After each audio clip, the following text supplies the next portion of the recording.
This is the world now, bringing you everything you need to know from around the globe. The top U.S. intelligence official says that Iran's government remains intact but significantly weakened. During a Senate Intelligence Committee hearing in Washington on Wednesday, Director of National Intelligence Tulsi Gabbard stated that U.S. strikes last year obliterated Iran's nuclear program with no signs of reconstruction. However, Gabbard repeatedly declined to disclose whether the intelligence community warned President Trump about the possible fallout of the current war, including the closure of the Strait of Hormuz. The testimony follows the resignation of counterterrorism chief Joe Kent, who argued that Iran posed no imminent threat. Gabbard said that defining an imminent threat remains the president's sole responsibility. U.S. civil rights activist Dolores Huerta on Wednesday accused her United Farm Workers of America co-founder Cesar Chavez of sexually abusing her and others decades ago. The 95-year-old activist said in a formal statement that she had remained silent for 60 years to protect the farm worker movement, but could no longer hide the truth. The allegations, which include claims of forced encounters and secret pregnancies, coincided with a New York Times investigation into Chavez's treatment of young women.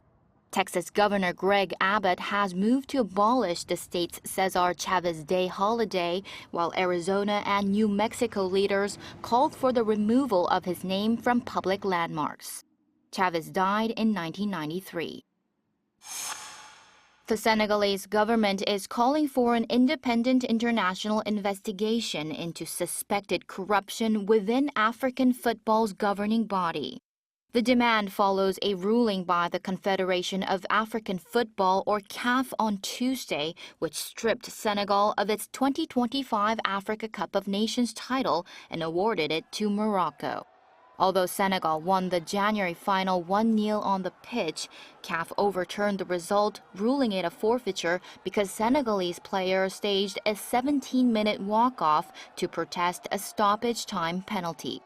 The Senegalese Football Federation on Wednesday filed an appeal with the Court of Arbitration for Sport, labeling the decision a, quote, grossly illegal breach of trust.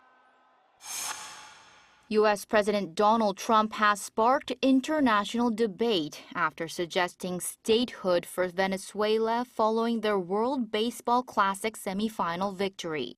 After Venezuela defeated Italy 4-2 in Miami on Monday to advance to the final against Team USA, Trump posted on Truth Social questioning if, quote, statehood number 51 was the, quote, magic behind the country's recent changes.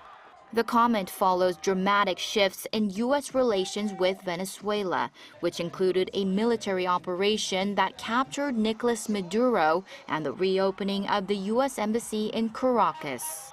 Chu Ji-han, Arirang News.